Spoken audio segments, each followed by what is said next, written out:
안녕하세요. 자담세무에게 세무사 송대관입니다. 지난 2월 5일 사랑으로라는 아파트 브랜드의 건설사로 유명한 부영그룹의 이중근 회장이 아이 2명을 낳은 부영그룹의 직원 가족에게 아이 1명당 1억 원, 총 2억 원을 출산 장려금으로 지급하여 화제가 되고 있습니다. 부영그룹 측에서는 앞으로 지속적으로 2021년 이후 출산한 부영그룹의 임직원 측에 아이 1명당 1억 원을 출산 장려금으로 지급하겠다고 공표하였는데, 해당 출산 장려금의 지급과 관련하여 소속 임직원 슬하에 출생자녀 명의의 계좌에 장려금을 입금하는 방식으로 장려금을 전달한다고 합니다. 즉, 임직원의 조세 부담을 최소화하기 위한 목적을 가지고 임직원이 아닌 그 출생 자녀에게 금전을 증여하는 형태로 장려금을 지급하는 것인데, 이러한 방식의 금전의 무상 이전 자체가 증여로 인정된다면 소속 임직원은 자녀 1명당 1억 원을 지급받은 금전에 대하여 실제로 10%의 증여세율을 적용받아 1,000만 원을 실제로 증여세로 납부하면 된다는 것입니다. 문제는 이 장려금을 근로소득으로 볼 여지도 있는데, 만약에 연봉이 7천만 원인 임직원이 지급받은 장려금 1억 원에 대하여 과세관청이 증여가 아닌 근로소득으로 판단하여 과세한다면 기존의 종합소득세 24% 세율을 적용받던 이 임직원이 누진세율 구간의 변동으로 인하여 38%의 세율을 적용받게 되어 1억 원의 출산 장려금을 지급받은 임직원은 추가적으로 3,800만 원의 종합소득세를 부담하여야 할 수도 있는 것입니다. 부영그룹 측에서는 이 출산 장려금의 지급과 관련하여 발생하는 과세상 문제를 원천적으로 해결하기 위하여 출산 장려금 기부 면세 제도의 도입을 제안하였다고 합니다. 이 출산 장려금 기부 면세 제도의 주요한 내용을 살펴보면, 첫째로 2021년 1월 1일 이후로 주민센터에서 확인된 출생아에게 1인당 1억 원 이내로 기부할 수 있게 하고, 둘째로 수령자는 출생 당사자와 부모 또는 대리인, 셋째로 수령 금액은 면세 대상으로 다른 수익 금액과 합산 과세하지 않고, 네 번째로 기부자는 개인과 법인에 해당하여 하며,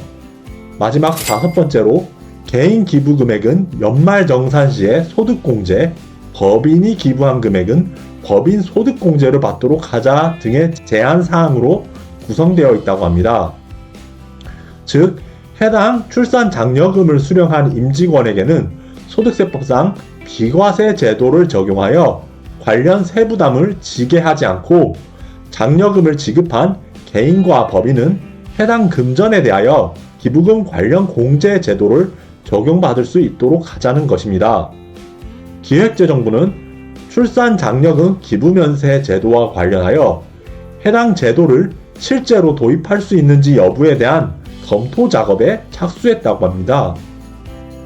이는 대한민국의 만성적인 저출산 현상으로 인하여 야기되는 이른바 인구 절벽 현상에 대한 우려가 큰 상황에서 부영그룹 측에서 제안한 출산 장려금 기부 면세 제도에 대한 여론의 호의적인 반응에 기인한 것으로 보입니다. 다만 이 출산 장려금 기부 면세 제도를 실제로 도입하기 위해서는 조세법 분야의 헌법상 대원칙 중 하나인 조세평등주의에 위배되지 않아야 합니다. 조세평등주의는 현행 대한민국 헌법 11조 1항에서 천명하고 있는 모든 국민은 법 앞에 평등하다,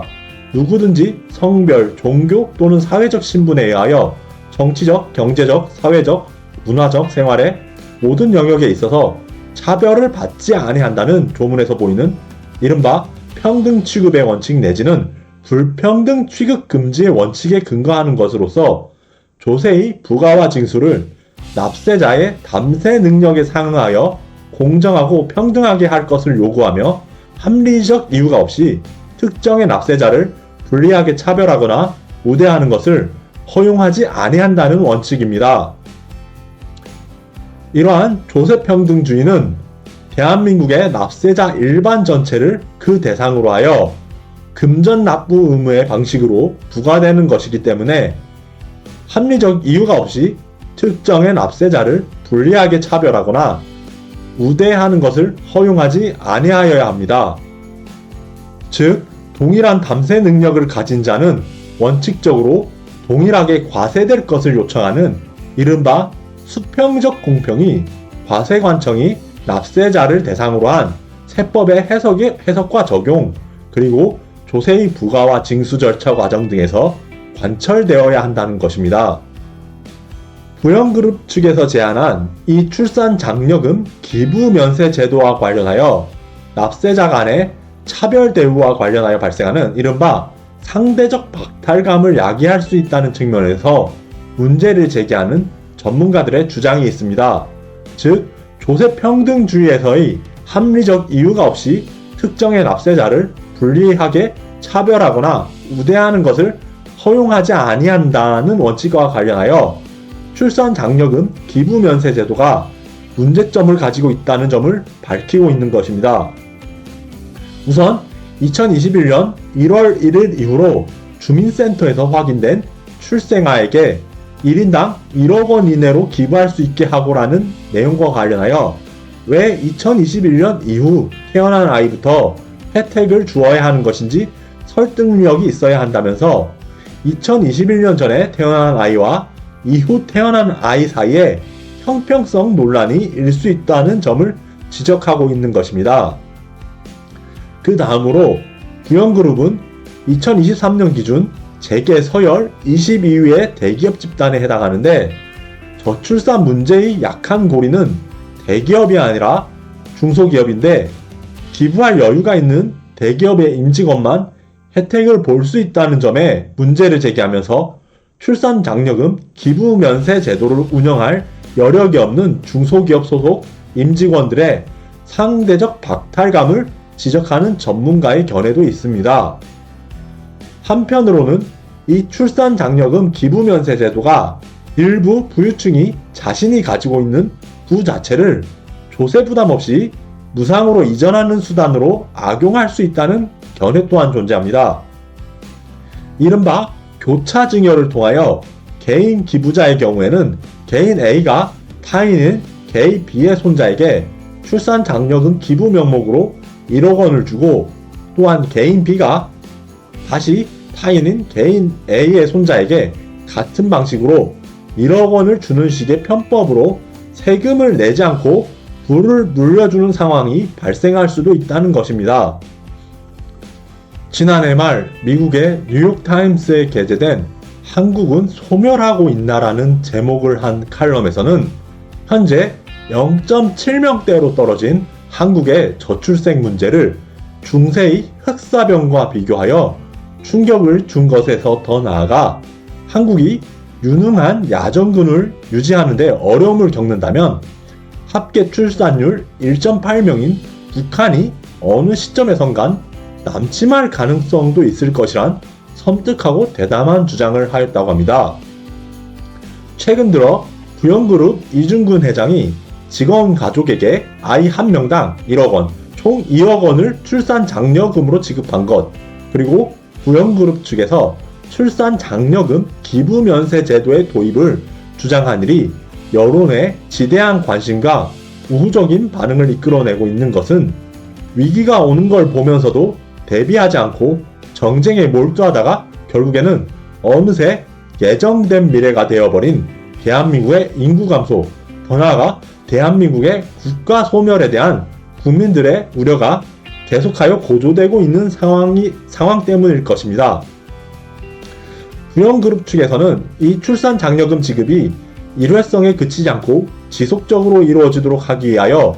출산장려금 기부면세 제도의 도입과 그 제도와 관련한 대강을 제시하였습니다. 이 출산장려금 기부면세 제도는 고질적인 저출산 문제를 해결하겠다는 절실하고 지당한 문제의식에서 비롯된 것임을 부정하기는 어려울 것이나 해당 제도를 실제로 입법하는 과정에서는 조세법에서의 헌법상 대원칙 중 하나인 조세평등주의, 그 중에서도 특히나 합리적 이유가 없이 특정의 납세자를 불리하게 차별하거나 우대하는 것을 허용하지 아니한다는 지당한 원칙의